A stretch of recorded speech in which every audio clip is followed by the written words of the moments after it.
one is the equity growth and the other is the income side. And this will vary depending on the type of investment. Like if you invest into a bunch of existing Taco Bells, you're not going to see as much equity growth, but you'll see that income portion right away. If you're more maintaining the equity, it's growing a little bit as the business grows, but it's not like you're not going to have a moonshot like crypto. But then where a lot of people see the most benefit is when they're investing into new locations, because it's not like you're investing into a markup and then you invest in the cost of the franchise.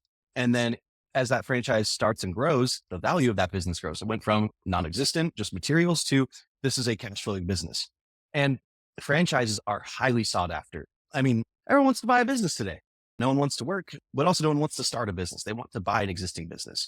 The best existing businesses you can buy are ones that come from a proven business model that do not rely on the owner entirely. It's business systems in place. So you get the equity growth from the increase in the business, but then you also get the income from the production of the business. So, the owners get their share and then the investors get their share. Welcome to the show. It's a pleasure having you here. Thank you so much for having me. It's great to be on. Thank you. Before we get started, when I found about you and your product, I want this product. I as Monica, want this product. I'm really looking forward to go deeper and understand everything behind it. Thank you so much. And I'm excited to introduce you to it, and also things that you don't get from the website too. I think you'll learn a lot here. That's what's coming down the pipeline that is very purpose-driven. Oh, amazing. So I think you just introduced the topic like straight on. This podcast is about how can we build more purpose-driven fintechs that have both customer and commercial impact. So what's your view? Like, how can we build more purpose-driven fintechs? I think the way we sell into our niche of like purpose-driven is, we developed a solution in general, like a very focused solution. But then we start thinking about with another problem, how can you apply it? Like people think of like, oh, what can I do with this solution? Think of the problem that you want to solve. And it's like square peg and round hole. They may not seem like they fit, but that's because they've never fit before. You have to get out your toolkit and start rounding some edges to be able to see, oh, this is how that could work to actually drive purpose with the financial technology that you have. I like that because it's like round and square. Don't force them, just like yeah, you have to work for it. It's like things just don't. I mean, people like to just slap a purpose on, but it's a whole different thing to actually make your technology work for it. And that just comes with thinking outside the box and, really taking the time to see what this problem is and how your solution is going to be able to solve for that too. Yes, definitely. So tell us a little bit about FranShares. What's your purpose? Yeah. Well, we have a couple purposes because there's a general purpose and then our purpose-driven side of things. But FranShares is the first platform that lets anyone invest in franchises like you could stocks. So you get, as an investor, you get to explore different franchise opportunities out there that are seeking investments. You can invest in cash flowing, income producing businesses that are also a tangible asset. It's something you can see down the street. It's something that like I can trust where my money is because it's right there. And so part of that purpose is local economy. If you buy something at Trader Joe's, it feels local because of the great employees there, but they're not even owned in this country. And so you get a lot of money that leaves your community and leaves the country. But with franchises, they're paying a royalty out, but that creates jobs in your community that keeps money in your community. And that's a business owner that's local, that's employees that are local. That's the best way to spend locally and keep your money in that community. And as I continue, actually, the second purpose, really the purpose-driven side that I'm really excited for, that I was alluding to, I kind of stumbled upon it. I didn't think one day start rounding the square edges. It just kind of hit me. And it hit me when, after George Floyd, I have this really good friend, Carlton, and he's a guy who came from a really bad part of Philly, worked his way up to be, got a full ride at Penn. And then he was working at pharmaceuticals and now Amazon. They fly him all over the world. The guy is a genius and he has just brought himself up from nothing. And he and I have always had the most frank, honest, and real conversations. Like we'll stay up all night talking and we can, even if we completely disagree, we know how to talk to each other and work things through. And then, when protests started happening, people were putting up the black square. I put up the black square, but also like To me, I think social media is how you talk. It's not how you make change a lot of the time. I can't say that as a whole statement, but so I called him up on Juneteenth because it was really my first Juneteenth. And so, I said, hey, I changed, I did the black square, but to me, that doesn't really make change. And I'm a doer. Like what can I do to actually make change? Right away, he says, invest $100 in a black owned bank. And I was like, genius. That is something real. It also goes along with what I say, like putting your money to work where you want it to work. And so I kept thinking about this and I'm like, I'm building this is this is before we even got our like first round of funding. So I started thinking about this. I'm like, there is a bigger change I can do here. There's something I can do here that can create longer generational change. And so what I thought about was actually Chick-fil-A. A lot of people don't know this, but a Chick-fil-A should cost like $1.5 million if you were to do it all yourself, like a normal franchisee. But it actually only costs $10,000 because Chick-fil-A realized that the people who should own and run franchises are the people who have the experience, who work their way up and know the business inside and out. So you have to work there usually for years, apply to be a franchisee, and then get selected. And because of this, and because it's a $10,000 franchise that's globally known, it's harder to get a Chick-fil-A than it is to get into Harvard. And so I've seen this for a long time, and I always thought there's a way I could take that model and apply it elsewhere. And then this conversation with Carlton just lined it all up for me, is that there are a ton of minorities who spend their lives working in franchises, whether it's food, fitness, they're in hundreds of different industries, but they have no ability to ever own one of their own. They're not going to be able to get a bank loan for it because they give out loans for franchises like you're buying a house. Do you have the net worth? Do you have the income?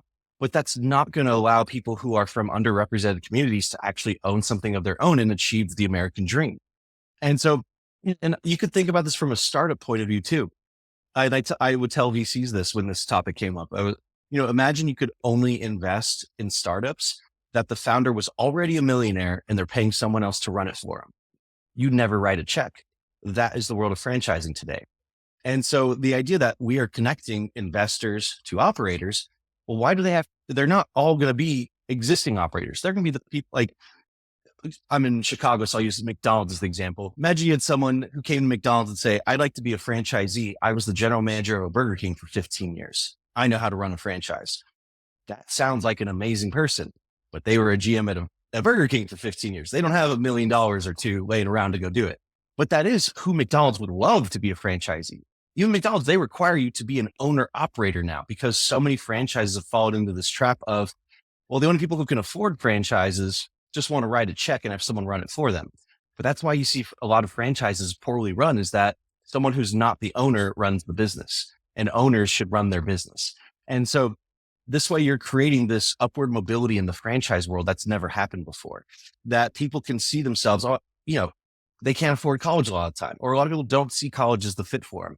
That doesn't mean you shouldn't be able to live a very prosperous life if you are that hardworking person to earn it. If they're that person that's taking 3 buses a day to work their way up within a franchise, that is a fighter. That is a hungry person. That's what VCs look for in startup founders. And the thing is, that's who you want to invest in. You see this person, man, they are hungry. They're motivated. They are going to crush this thing. Not, I work in corporate and this is going to be my 5th side location. Like, people don't want to invest in that. They want to invest in people. And so that's what we're doing, is we're creating that upward mobility. And in addition to that, I took that vision and I kept running with it, of looking at the entire business, because we want franchises to be as successful as possible. And we want the employees to be as successful as possible. So one thing we're developing is really the perk side of it. So like, franchisors can't offer everything to franchisees, and they can offer nothing to their employees. Like, if a franchisor is running the business for them, eventually the Federal Trade Commission comes in and says, why is this a franchise if you're running everything? It especially counts towards employees, because franchisors, that parent company, they can't be seen as the employer of a franchisee's employees, because that brings up that corporate store issue again. So they don't offer employees health insurance. They don't offer them ability to save for retirement. But over the last 5 years, a lot of things changed because of technology, and especially because of the gig economy. Uber drivers, delivery drivers, people saw it as like, oh, well, they don't have health insurance. They can't save for retirement. Now there's all these offerings that make it possible for them to. But franchisors, It's not their responsibility. Franchisees and their employees don't know about it. So, I've got solutions that literally are free health insurance for employees. It takes it out of their FICA, or there's a couple other ways you can do it. They're just not aware of it. And so we want to bring these benefits in a box, the benefits for employees, the different systems like HR and accounting for the franchisees, like their business themselves. And we want to bring that to them. It's because it's both selfish and selfless. Selfless because I want them all to be, I want them to be successful. They need everything possible in there and they deserve it. It's also selfish because I want their business to be as successful as possible. So our investors are successful as possible. Yeah. And also we want to create a generation of owners, people who can see themselves. Well, I'm not going to college, but I can start a minimum wage job and I can see a clear path to owning a franchise of my own. Like imagine how many people wouldn't take on significant debt if they saw a pathway. Hey, if I start here and work my butt off in 4 or 5 years, I can own my own franchise instead. That's really powerful. And so that's, let's say, there's the purpose of we allow people to invest in franchises that couldn't before, but then there's also, we're changing the entire industry and creating, a generational step up for them. I absolutely love that because it's Thank you. Yeah, it's not like solving a specific problem statement. You're trying to change the status quo and the problem at the root of the problem, basically. And it wasn't, and it thought about it like, yeah. And it wasn't like I went from the technology side. How can I apply that? I had a round hole with FranShares. I had a square peg with the income gap and generational wealth. And I realized this problem and I was like, wait, how do I fit that square peg into the round hole? So we started rounding off edges. It's like, hey, we can create that path so they can own. Hey, we can bring benefits to them. And so we kept rounding them down and eventually fit it. And so, and it's also something that actually, it's funny. We started in that direction. And then eventually I realized, I'm like, wait, this is actually incredibly great for business too, because we're also going to be solving the franchisor's biggest problem in franchising, which is that their growth, even McDonald's, most well-known brand in the world, their growth is limited. They're limited by how many people are not only millionaires, but millionaires that want to work in a McDonald's. But we can remove that barrier while at the same time solving the generational wealth gap. Hey, let's put these owner operators who are experienced and are going to be in that store all the time and make them the owners. So it's really just a win-win-win all around. And it's not like I started FranShares and was like, okay, let's make this work for the income gap. I stumbled upon the peg and I figured out how to fit it in there. Yes. And I want to go a little bit deeper, more on you rather than problem statement and your mindset, your thinking process. Like, what made you think that you could win and make this work? Like, what's your hypothesis and thinking process? Because it's a big statement, and you're super confident about it. Yeah.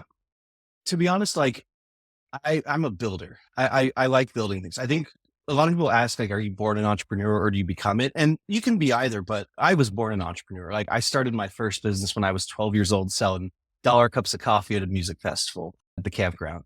And so I always knew I would be. My dad's an entrepreneur too. I was the one brother who wanted to go down this path. And my dad raised me with this mindset of anything's possible. If you know it to be possible. And if you read Think and Grow Rich, that's basically my family's Bible. And, excuse me. And so I knew one day I'd be a successful entrepreneur, but I didn't know what for. And so I had this mindset before FranShares even came up, but I went into finance right after school. I was working at Merrill Lynch in the Bay Area and I hated it. I'm not meant for a big wirehouse like that. It's not meant for me. And then, I've had this yes mentality for a long time. If you ever seen the movie Yes Man, I saw it, started saying yes more, and crazy things happen in your life when you do. And someone approached me. It was a family friend and he's like CEO of a company that coaches CEOs. So I'm like, oh, great person to talk to for this next step post Merrill. And he says, what do you know about franchising? And franchising is not something I had affinity for. My formative years, like middle school, high school, I lived in a town that didn't allow franchises or chains in there. So it was it was alien to me, but I realized it's alien to most people. I'm like, oh, McDonald's, Subway, Taco Bell, those are franchises. And he tells me that his company, coaching CEOs, is a franchise. And so I realized there was this big industry I didn't know that much about. So again, I'm learning, I'm saying yes, but I didn't know this would be successful because this didn't exist yet. People ask me, how do you make a good startup? Like, how you just find a problem to solve, right? So no, you have to master an industry and discover what the problem is. Like, you can't come in and sell a solution when you don't know their actual problems. And so, I learned he told me about the franchise brokerage space, like being a realtor, but for the world of franchising. So if you said one day, I want to own a franchise, but you don't know much about franchises, I'd educate you on what that's like, the different industries out there, all that stuff. And I'd recommend brands for you based on your budget, your skill set, and your goals, and then coach you through that research and purchase process. So again, this is not FranShares. This is me learning the franchise industry. I spent about 10 years in the industry doing this, and actually had the idea about 4 years before I got out of it because I heard of a different startup in a very different field, but they were doing equity crowdfunding or fractional investing into real estate. And then it hit me. I didn't realize all the problems that I was going to solve, but I realized how to solve them. I was like, oh my God, I'm talking to all these people who have money, but don't want to run a business. And I get people who reach out who have all the experience, but don't have the money. And so that's when it was, oh my God, this is how you do it. And so back to your original question after a very long answer, how did I know it was going to work? It has to work. It's like, you toss a ball up, it's going to go down. Like, this is gravity. This is a natural solution to the problem that's out there. And, when it came to like even raising money for it, I didn't have the silver bullet business plan. I had a pitch deck and my experience, my personality, my drive, and they could see to my eyes, you're going to make this work.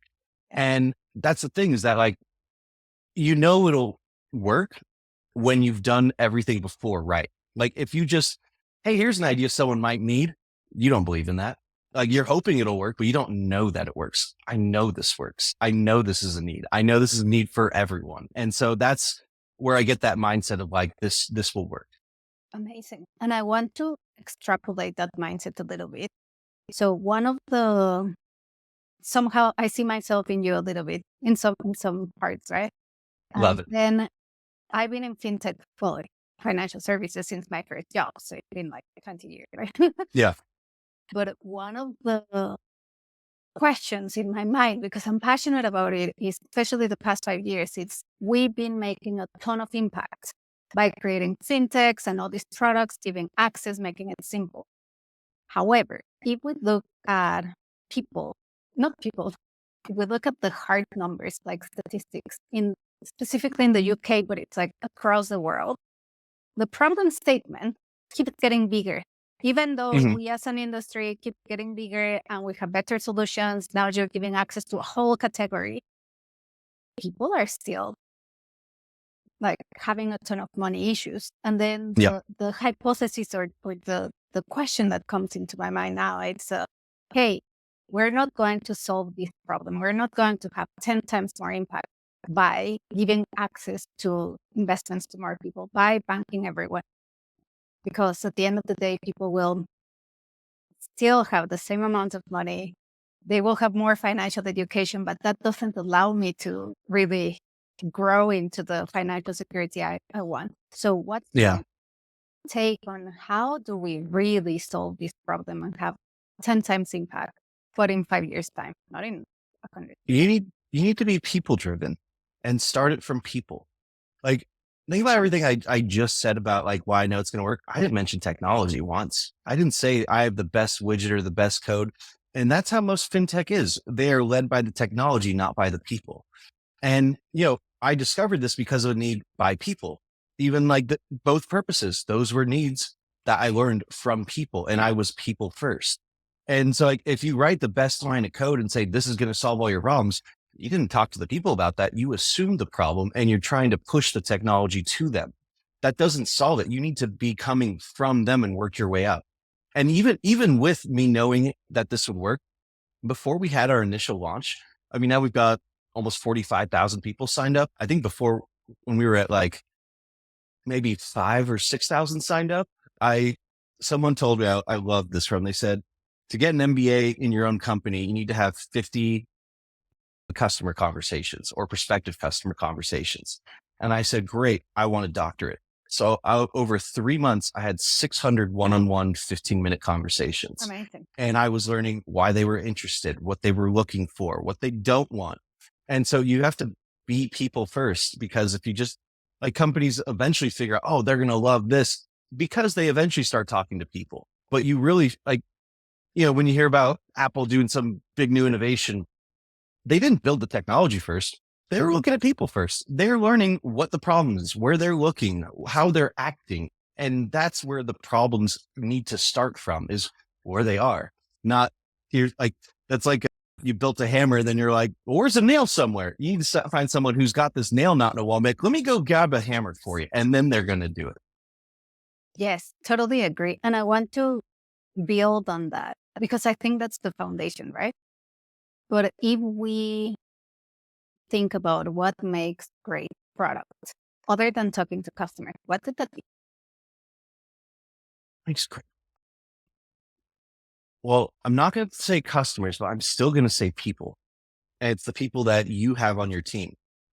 When I was hiring my first employee, it took me a long time, a very long time. I raised our round in still was like 6 months until I hired the first employee. And that wasn't for lack of looking. I had thousands of applications, especially when you get mentioned that like you raised money, like a bunch of people reach out wanting to work for you. And someone eventually told me this quote that I love: if it isn't a hell yes, it's a hell no. Yes, And agree.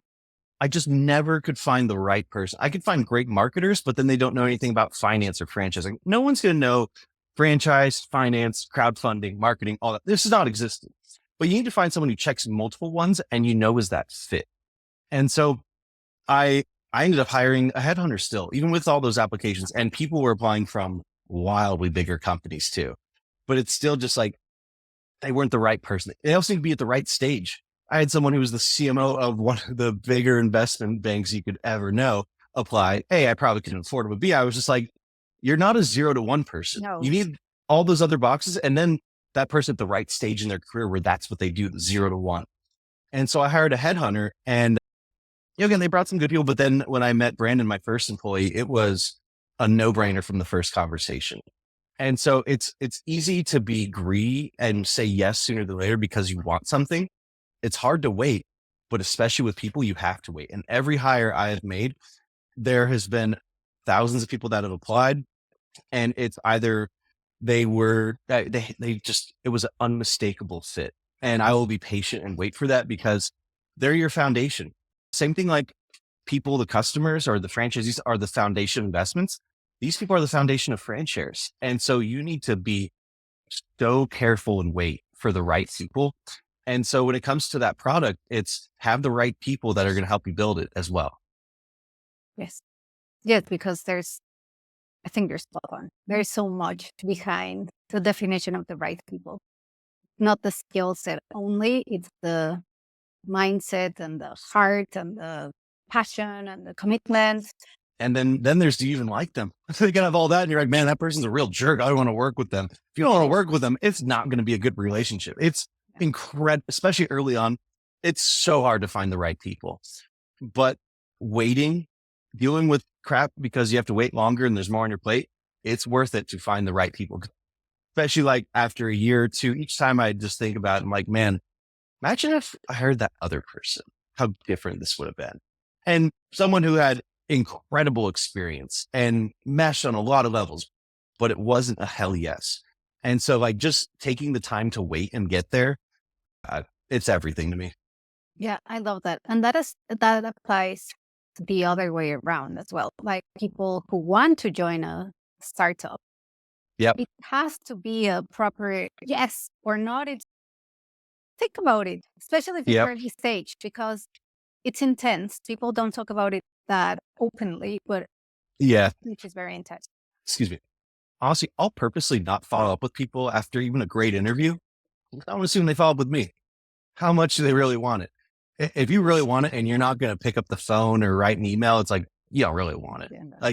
And also that's not someone that has drive. Even if you're a coder and you're not like a people facing person, you need drive. You say, I want this job. Not I need, because everyone needs a job, but like, this is the company. This is the job. You're the person I want to work for. Like, that's what you need. Like, I have a burning passion. I need people with me who have a burning passion too, because I'm not a micromanager. I never intend to be. I need people who are self-driven. Like, it's just, if you're not self-driven, like, I mean, I'll try and kick you in the butt, but that's not how I work. Like, I'm driving my own boat. I want to give you all the tools to go full speed ahead, but you have to want to drive. Yeah, love it. So now, changing conversation totally and going Totally. straight into FranShares. Why should people now it's like talking about like investors, individuals. Why should we invest in franchise? Well, to be honest, first thing I'll say, it's not right for everyone. I always say that with any investment, like, there's not like a silver bullet. Hey, this is great for everyone. It's great for a lot of people. I mean, that's why, like, when you sign up, first thing you get is a educational booklet, because you got to learn about franchises. You have to understand it more. But people who do like it, for one, they like alternative investments, and that is a broad category, is because they want to diversify. They're looking for things that are not as tied to the stock market. They're looking for things that have slightly more risk for slightly more return. And so first you have to be in that mindset. Do I want alternative investments? And then I always like to say, I'm not greedy. I don't think we should be everyone's alternative investment. Like, you should, just like you diversify in stocks, you should diversify in alternatives. And what people like about this as diversification within their alternatives is that, for one, it's a tangible business. It's not a bar of gold that's locked away somewhere. It's not real estate that's thousands of miles away. That's a business I can see. That's a business that people go to work to every day. That is a very real thing. And that's something that a tweet is not going to stop people from going to Dunkin' for their morning coffee. And also, another thing is that people are really looking for income investments today. And it's very hard to find that. And it's both very hard to find and needed more than ever. It's needed more than ever because of inflation. And, people don't make enough from their job. They need to add on income streams. And people go into retirement. Social Security is not going to pay them enough to maintain their lifestyle. They need to build these additional income streams. And then where do you get that right now? I mean, bonds that aren't great, or real estate, which real estate can be good, but everyone's going for real estate. That's why you've got the biggest investors in the world going down to single family homes. When everyone is in it, you're not going to make the same returns. It's just simple supply and demand. And so, but people are just they're programmed to say, like, oh, well, it's real estate. It's the safest investment. Not always the safest investment. I'm not saying that's not safe. I'm just saying, you think of an '08, like, you just can't blindly say this is the best when, like, the whole point is diversify regardless. And this is another income producing type of asset. So, why should people do it? You're looking to diversify into alternatives. You think there should be an income producing part of it. And also, honestly, I love skeptics, because skeptics are skeptic of the market. They're skeptic of, a lot of people do crypto. It was never my thing. I don't knock anyone for it, but, like, a lot of people just don't understand it. And I forget who told me, but it was, never make an investment you couldn't explain to a 5-year-old. And I think if you tried explaining crypto, most people can't explain it to adults. If you can say, hey, remember that McDonald's we just drove through? I own a piece of that. I can explain that. And yeah, so honestly, it's kind of like you said when you were checking out and you're like, oh, I'm excited about this. It should excite you. It should be something that you understand and excites you. I love when people ask, like, how much should I invest?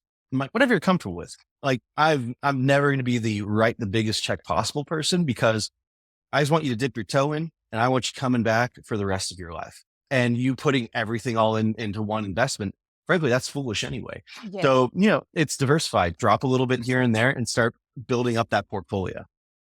So you mentioned the word income, and that's what many of us want, right? Yeah. That's it.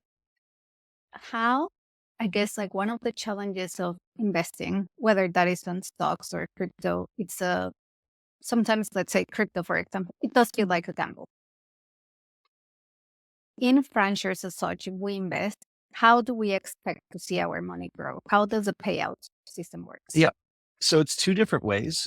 One is the equity growth, and the other is the income side. And this will vary depending on the type of investment. Like, if you invest into a bunch of existing Taco Bells, you're not going to see as much equity growth, but you'll see that income portion right away. and you're more maintaining the equity. It's growing a little bit as the business grows, but it's not like you're not going to have a moonshot like crypto. But then where a lot of people see the most benefit is when they're investing into new locations, because it's not like you're investing into a markup and then you invest in the cost of the franchise. And then as that franchise starts and grows, the value of that business grows. It went from non-existent, just materials, to this is a cash flowing business. And franchises are highly sought after. I mean, I'm sure you've probably had people talk on this, but everyone wants to buy a business today. It's all anyone can talk about. No one wants to work, but also no one wants to start a business. They want to buy an existing business. Because it's And really hard to start one. Yep. And the best existing businesses you can buy are ones that come from a proven business model that do not rely on the owner entirely. If I tried selling FranShares to someone right now, frankly, I'm the expert in franchising. If I sold it to someone who was really good at like a payments platform, they don't know how franchising works. It's going to be very tough. Versus franchising, it's business systems in place. It allows you to go in and also have that resellability because it's still the brand name on the roof. Or, not all franchises are retail, but you get my point. And so you get the equity growth from the increase in the business, but then you also get the income from the production of the business. So, the owners get their share and then the investors get their share. And what's great is that, like, when you look at, well, why doesn't every business pay income? Well, it's because, they're saving those returns to then reinvest somewhere else. But when we raise for the total cost of the project. We're building for 5 locations. We raise cash for 5 locations. So as the location has matured, well, you don't need to reinvest that money. That's income now. And that can be paid out to investors. They're not trying to expand that certain location. We're doing more locations, but we've already raised the money for it. And that's part of the cost that's already coming down the pipeline. So yeah, income and equity. It's honestly very comparable to real estate. And in the same way, if you buy an existing building, you're not getting a lot of equity growth, but you're getting income. And same thing, if you invest in the construction of a building, or man, you took that plot of land, turned it into an asset. It's very similar to franchising. So I'd say like real estate investors definitely really tend to like this. The only thing is they just don't know a whole lot about it. So that's where, again, I'm very big on like education first. Definitely. I have a question from the community that they love kind of like understanding why is this founder, why is this fintech really innovative? Why is this an innovative fintech? Yeah. Yesterday, could you invest into a franchise online? No. That's fine. It's technology. Today I cannot. Today I cannot. Yep. But now you can because of FranShares. So, Yeah. I mean, people have different definitions, but this uses technology to facilitate finance. Like the other day, that's my simplest definition. Because I will have people argue with me sometimes, like especially when we're fundraising. Some people could debate it, but and a lot of, I'd say one of the big debates is like when it goes down to like technology behind it. I did not hire a coder off the bat. I still don't have one. What I did was I leveraged other platforms because fractional investing into alternative assets is a fintech that's been around. You can do it in real estate in a lot of different companies. You can do it in artwork with Masterworks, Acre Trader for farmland. And so when I was starting this, I looked through all the different platforms and I was like, this is not innovative technology. Like it's not here. It's all the same thing with a different asset. So like basically I white labeled other technology because I'm also very thrifty with investor dollars. Like I could have spent my whole pre-seed round just building it, but instead it's like, why build it? Like go build out the marketplace first. And then if you want to redo the technology, you can. And there's a lot of cool ways we will. And frankly, this will get even more fintechy later on. Like, especially I can't wait for the day where you get to walk into a Jimmy John's, the owner's there, you have a great experience, you have your sandwich. I loved it. On the way out, you see a QR code. It says, would you like to invest in this owner's expansion? Oh, I love that. Tell me that's not fintech. And so there's like, I went the easy route with fintech for sure, because honestly, and there's some investors who would say like, you didn't build the code, I'm out. That's fine. But honestly, like it's because they're looking for defensibility, and we got a lot of other defensibility besides the code. And frankly, all those other guys do not have defensibility in code. So why would I spend money to try and build something that's not there? When I know what to do later on. And one of my advisors, he was the founding CTO of, he's basically the father of mobile gaming ads. Sold the company for 250 million, been an advisor from the earliest days. And so like when I'm ready for it, I got a quote on our main office is out of a co-working space, and they put up a quote of mine on the wall. It says, I accept I don't know most things and surround myself with people who do. I don't know how to code. And so I grabbed a great advisor who knows everything about coding and assembling teams and stuff. So, and I have more advisors than most people ever would. I have at least 8. And that's because they're in all these different silos of different aspects of the business. And so I know when I'm ready to do something, I have someone to call who's an expert in the space. I think a lot of people try and hold off on getting advisors, which I think is foolish.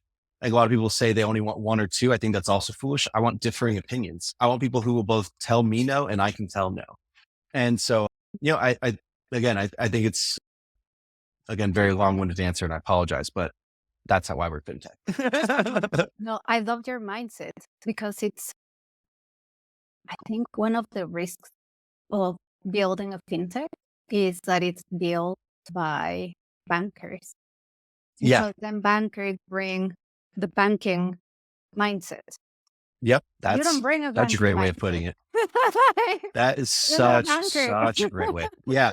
Honestly, I'm far from a banker. I tried it for a hot second and I do not belong there. And honestly, I think that's probably why I look at people first or one of the outputs of it. But yeah, I just think you need to think for people first, and bankers often don't.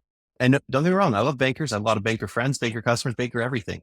But to do especially FranShares right, it can't be done by a banker because bankers want to deal with bigger dollars. They'll admit that. They can't fight me on it. And frankly, we're dealing with a lot of mom and pops who are like, I have all of the grit, all of the hard work. I'm ready to go build. But it's $1 million. That's pennies. But franchising is a world of pennies stacking up. And so, yeah. Yeah, I like that.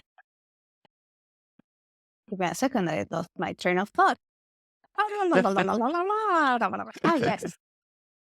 So what I'm still trying to understand is the franchises as such. Like I go to your platform. I'm a customer. I go to a platform. I'll see a selection of franchises that I can invest in.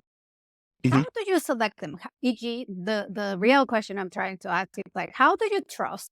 How do I as a customer trust that you made a good decision? Great question. In front of me. Great question. I'm actually going to write that down because I'm going to do a whole post of that. All right. So I would get 3 things: the brand, the operator, and the opportunity. That's the holy trinity for an investment working. The brand is kind of the easy part because one thing I love about franchising, and I think our investors do too, is it's a very regulated industry. It's regulated by the Federal Trade Commission. So every single franchise has to produce what's called a franchise disclosure document, or FDD. The FDD includes 27 items that are everything about the franchise: who the leadership team is, what their experience is, how much it costs to start a location, not just here it is. It's broken down by line item and in a range because it costs different things to open something in North Dakota versus New York. And then it's also, is there litigation against the franchise? What are company financials like? Who are the other franchisees? It is very transparent. And that's also what I spent a decade doing, is going through these documents and recommending brands to people. So first we vet the brand, and is this a brand that we want to work with? And then it's the operator. We get a lot of people who apply that they are that person who still has a corporate job and they're just looking for money for their additional locations. I have no interest in funding them. We fund operators here. And so then it's, as an operator, what is your experience? Is this an experience that is a proven track record of success that will be able to replicate that? Sometimes it's the same brand and they're taking further. Others, they've been in other brands and they're bringing it here. Examples from like what we have listed right now. Like we actually have a franchisee and a franchisor right now, which franchisors I thought we'd be a very long way out for. And this one is, it's one private equity guys were fighting over and they came to us. What I found is that people who are in franchising are entrepreneurs, and entrepreneurs don't like to be told what to do by private equity. And you had just the greatest, I can't say 1-2 punch, 1-2-3 punch. You had a founder who, it's in the kids fitness space. The founder's been working in kids fitness since she was 12 years old. And she is just an expert in the mental and physical side of aspects of kids' fitness and how it applies. And she's literally ran this own business herself for 20 years before it got franchised. And so knows what they do inside and out. Then she partnered up with the CEO. And the CEO, I'd actually worked with one of his old companies because he started a franchise from scratch in a very niche industry. It was making homes handicap accessible. Very niche. Grew that to 130 million in sales and hundreds of, I think it was 150 locations. And earlier on, took a private equity investment. And when we were talking, he said, I want to stay an entrepreneur for longer. Like, I regret that I did that. I could have built it up bigger and, done even better. And so you have, and then the final part is that they've sold 150 locations in the last 2 years, which puts them in the top at least 10% of franchises out there. So you've got great knowledge expert, great franchise operator, because you can be a great knowledge expert, but that woman does not know how to franchise a business and sell franchise and scale. Same thing with that guy who is the franchise expert. He's not the kids' fitness expert. You have this great leadership team that is just unreal. And then you have the traction that they've sold all of these locations.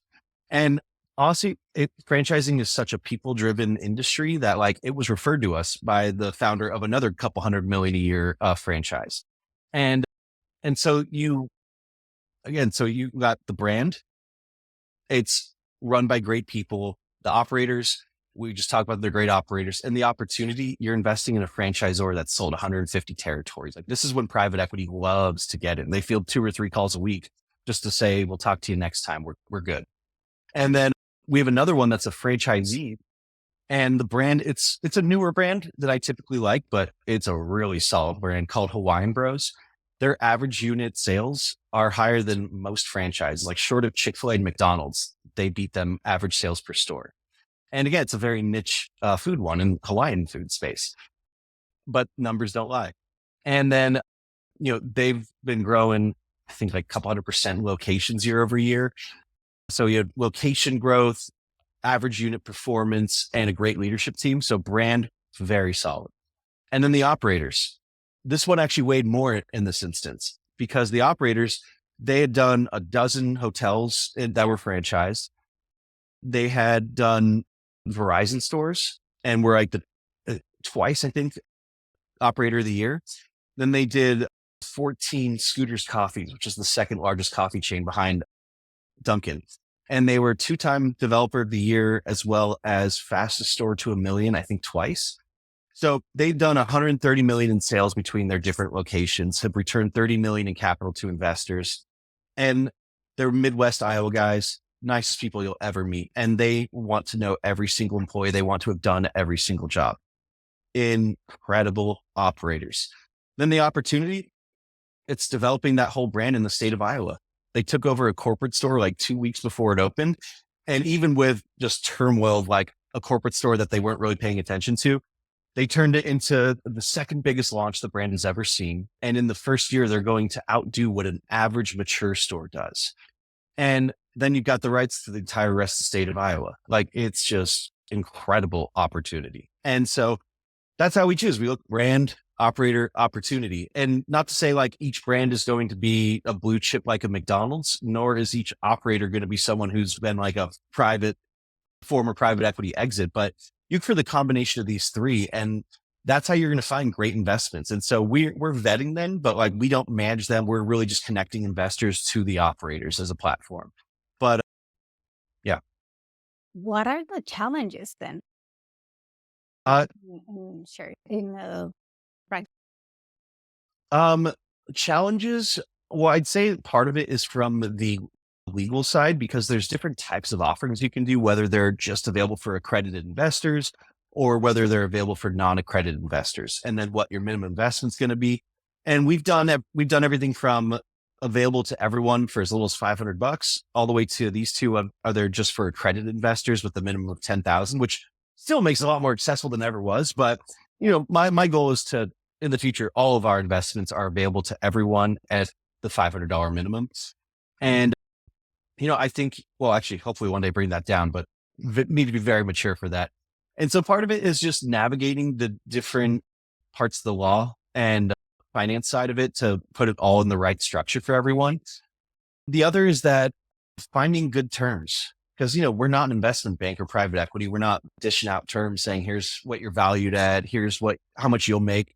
Is that, people are typically bringing their own terms. I want to raise money for a franchise and bring it to your platform.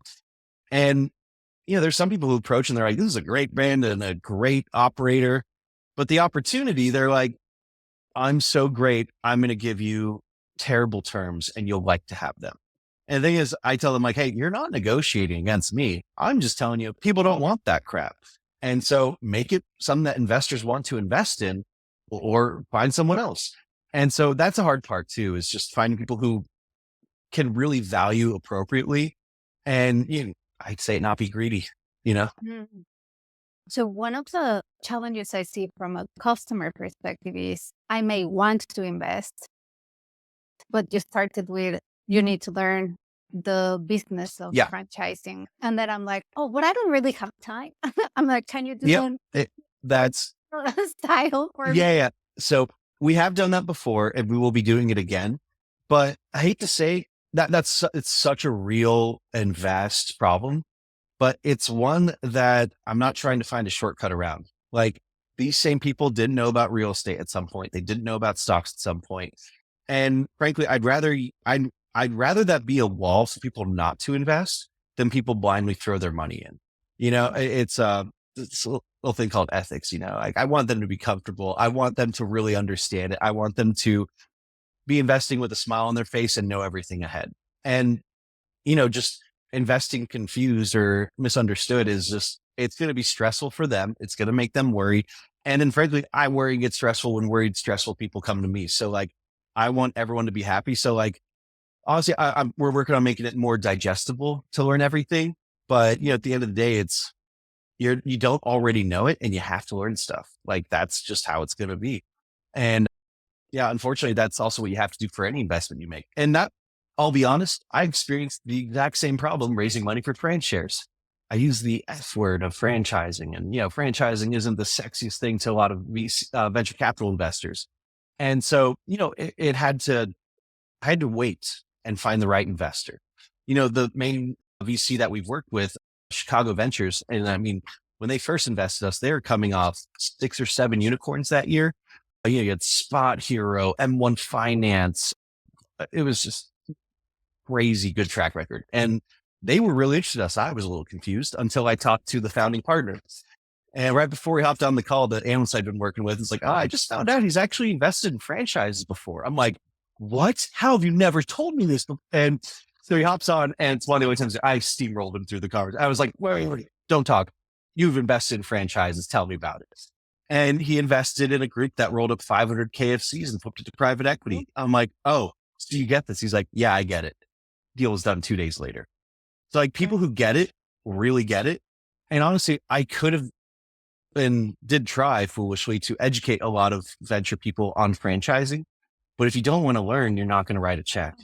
It's the same thing there. It's the same thing with investors on the platform. And so like, I wish I could, say it's a sob story, but frankly, I just think over time, more and more people will get interested and take the time to learn. And again, it's one of those things where like real estate, when everyone knows about it, the returns are not going to be there because everyone knows about it. It was the same thing with even starting this platform. Fundrise was the first one to do it in real estate. Now there's 50 of them in real estate that have come and gone, and there's still a good amount out there, but like there's some who know about real estate. Of course, there's going to be a ton of them out there. So like, yeah, we're not going to have a ton of different investors out there, but like, even for being a very new company and having almost 45,000 people signed up, like I've had investors jaw drop when they see that counter there. And the thing is that like, those are people who were just interested in learning when we were nothing. And so as we continue to gain momentum, people are going to be more interested in learning because they're going to see they're missing out and be like, and that's one thing that's going for us too, is at least people know what franchises are. We're like, I know what that is. I've gone to them my whole life. And so there's interest in learning. There's just not time. And so we just need to figure out how to like make it more worth their while. And that just comes with time. Definitely. And even though it's early stages, you're now US based. Do you have any plans to conquer the world and bring this to other countries? I'm sure everyone would be like, I want a piece of the pie. Yeah, I wouldn't use the term conquer, but it will definitely be everywhere because franchising is everywhere. I was actually in Paris not long ago and I saw KFC's, McDonald's, even like signage companies, like they franchise everything. And right now, internationally, like the top fast food franchises are popular, but why not the top kids fitness ones? Actually, a lot of the top kids fitness and tutoring and stuff, that is everywhere too. Yeah. Franchising is already global and investing is global. So it's really just a matter of time. I know it'll happen. It's inevitable. It's gravity. And so it's just about being patient and building it up. And, I had the idea for this company 6 or 7 years before I started it. And I just knew like that was when Fundrise had just raised their Series A. And I knew like the alternative market wasn't developed yet. I wasn't developed yet as a franchise expert. I was like, I need to wait until it's the perfect time. Frankly, I was about a year late because if I'd started it pre-COVID, oh, game changer. But, spilt milk. And so, you know, I, I just think it's important to be patient and do things right instead of be greedy and do them fast.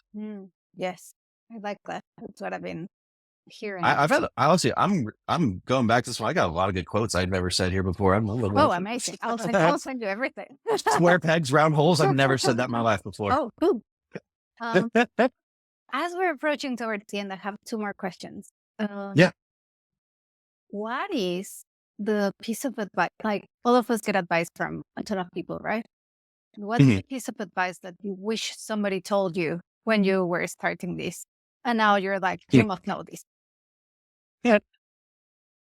You're going to fail and things are going to suck. Ooh, I love it. It's inevitable. It's inevitable. If you don't fail, you didn't try hard enough. You didn't take a big enough swing. It doesn't mean you're done, but it's adversity you have to get past. If you're not failing, you're really not trying hard enough. And if you can't pick yourself back up, you shouldn't be running a business anyway, because failure and pushback and hurt is all inevitable. We actually we just announced a couple weeks ago that we raised our seed round, which is over $4 million. And when I posted on LinkedIn, I didn't lead with that. I led with, I just finished the toughest endeavor of my professional career. When we got our term sheet to start raising, it was right when the market nosedived. We were both pretty high valued at the time, as well as people weren't writing checks. It took me over 18 months to raise that round. And that takes a toll on you personally and professionally. You question everything, even though it's gravity, it's coming down, it'll work. That doesn't mean it doesn't hurt and it's frustrating. And frankly, if I had not experienced failure and pushback, I mean, raising our first round was hard too. Don't get me wrong. I have a weird company. I mean, it makes sense to everyone, but it's very obscure when you use the word franchise and investing in there. And so like, be ready for failure, expect failure. And honestly, I dare to say, try for failure. Like you need to know what it's like. You need to overcome it. And also sometimes you'll fail it. It's usually just a setback. I failed raising that seed round many times, but it wasn't a failure of the seed round. It was just pushback. And it was just, I know it'll get done. You have to be patient, wait and see. You have to get lucky. And so, yeah, that's my advice. Go fail. Love it. So as the closure question, I ask this to everyone. If there was one thing, but it has to be only one thing that you could change in the world of fintech that would make the lives of customers, employees, and shareholders better, what would that be?